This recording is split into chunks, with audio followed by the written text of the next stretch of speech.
Bismillahirrahmanirrahim. Halo teman-teman, kembali lagi bersama saya Muhammad Irsal Maulana, kelas 12A. Di sini saya akan membahas mengenai salah satu tokoh pelopor Islam di Nusantara, yaitu Sunan Gresik atau nama aslinya Maulana Malik Ibrahim. Oke teman-teman, langsung saja kita bahas. Di Persia itu terkenal nama Maulana merupakan gelar untuk seseorang yang sudah menuntut ilmu puluhan tahun dan mendapat ijazah sebagai guru. Dan nama Malik Ibrahim ini juga sangat lazim di wilayah Persia, yang menguatkan dugaan bahwa beliau bagian dari jaringan besar ulama dan pedagang internasional. Lalu di sini gelar Sunan Gresik tidak hanya Sunan Gresik gitu. Jadi Sunan Gresik ini merupakan gelar dari Maulana Malik Ibrahim. Ada juga gelar lain seperti Syekh Maghribi dan Maghrub Ibrahim. Nah, gelar Sunan ini merupakan bentuk penghormatan lokal orang Jawa kepada para wali yang dianggap mencapai tingkat kesolehan dan kebijaksanaan tinggi gitu. Syekh Maghribi juga menandakan bahwa beliau dipandang sebagai ulama dari barat, atau jadi Maghrib itu memiliki makna barat, bukan barat secara geografis tapi pada dunia Islam di luar Nusantara. Lalu Maghrub Ibrahim di sini menunjukkan fungsi beliau sebagai guru yang dimuliakan, biasanya diberikan pada ulama yang memiliki murid banyak serta berpengaruh luas.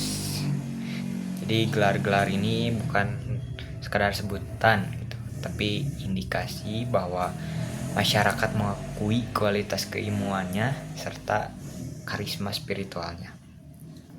Lanjut, asal-usul Sunan Gresik ini lebih tepatnya dari Samarkand atau Persia. Samarkand itu tepatnya kalau sekarang Uzbekistan, salah satu pusat peradaban Islam terbesar pada abad 14. Pusat pengajaran hadis, tepatnya fikih, astronomi, terus kedokteran, matematika, tasawuf. Daerah Samarkand ini banyak menghasilkan ulama besar. Lalu Persia, kalau sekarang itu Iran merupakan sama pusat tasawuf, seni, pengobatan tradisional, filosofi Islam, dan dakwah lintas negara. Jadi tidak heran bila Sunan Gresik itu membawa metode dakwah yang sangat berbeda gitu dari pendakwah manapun sebelum era Wali Songo. Lalu beliau dijuluki pelopor dakwah Islam Jawa. Pelopor Islam di daerah Jawa ini bukan hanya ya karena datang lebih awal, tapi karena ya membangun lembaga permanen seperti infrastruktur seperti masjid, madrasah untuk pendidikan, terus menciptakan Islam dakwah sosial yang efektif, menanamkan etika perdagangan, terus mulai jaringan dakwah keluarga, dan melahirkan tokoh-tokoh Wali Songo yang lainnya. Jadi tanpa Sunan Gresik, perkembangan Islam di Jawa mungkin tidak akan secepat dan sekuat kemudian.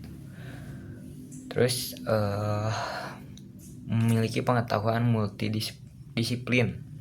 Beliau menguasai fikih, hadis sebagai dasar hukum dakwahnya, terus tasawuf sebagai dasar pengembangan akhlak dan pendekatan halus.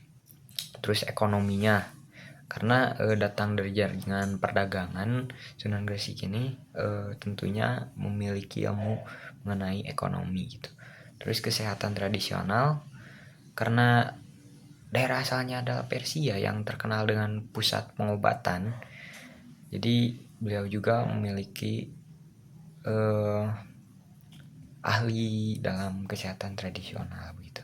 Terus sosial kemasyarakatan,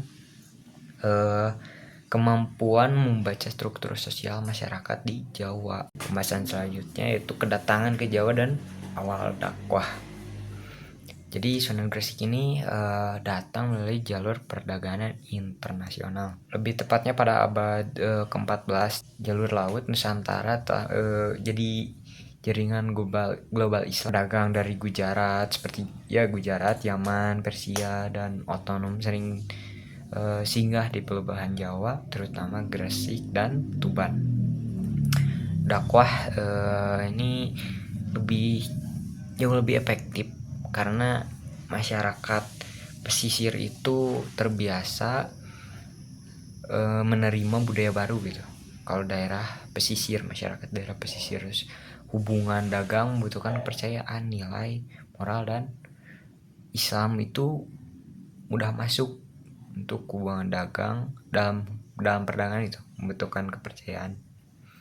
Terus pedagang tidak dianggap mengancam kekuasaan politik Majapahit. Nah, ini salah satu kecerdikan strategi dakwah beliau. Tinggal di Leran atau Manyar Gresik. Leran merupakan kawasan wilayah multi etnis. Jadi tidak hanya satu etnis, beragam suku dan juga budaya gitu. Penuh dinamika ekonominya, terus pusat interaksinya antar budaya pastinya. Beliau tinggal di situ bukan di pusat kerajaan tetapi di wilayah marginal namun strategis itu. Tempat perubahan sosial berlangsung cepat. Nah, mulai berdakwah, mulai interaksi sosial ekonomi, memperbaiki timbangan pasar, terus memberi obat pada orang yang sakit, memberi solusi pertanian, membantu pedagang kecil, terus memberi pinjaman tanpa riba, terus mengerjakan teknik dagang yang jujur. Jadi semua ini membuat masyarakat itu merasa langsung manfaat Islam itu sebelum mereka mempelajari akidahnya. Jadi sangat positif dan membuat orang atau masyarakat itu tertarik untuk masuk ke Islam. Terus yang ketiga, kita lanjut. Sunan Gresik wafat dan dimakamkan tepatnya wafat 7 April 1419 Masehi atau 12.000 awal atau 822 Hijriah. Tanggal ini penting karena diperoleh dari nisan aslinya yang bersumber dari sejarah primer gitu. Terus makamnya di Gapura Gresik menjadi pusat ziarah abad ke-15. Ziarah juga bukan hanya ritual tapi sarana menjaga ingatan sejarah, menghormati tokoh dakwah, dan memperkuat identitas Islam itu. Terus nisannya berkaligrafi Arab gitu, bukti bahwa pengaruh budaya Islam non Jawa yang dibawa beliau. Terus warisan dan pengaruh model dakwah damai, metode ini menjadi ciri utama Islam di Nusantara, tanpa kekerasan, tanpa memaksa, tanpa menghapus budaya lokal. Terus dasar berkembangnya pesantren di Nusantara, sistem pendidikan Islam Indonesia yang kini besar bermula dari lembaga kecil Sunan Gresik. Terus Islam pesisir sebagai kekuatan utama gitu. Karena Islam berkembang di pesisir, ia menyebar cepat melalui jaringan dagang, jaringan pendidikan, dan juga jaringan ulama. Terus membuka jalan bagi kerajaan Islam di Demak.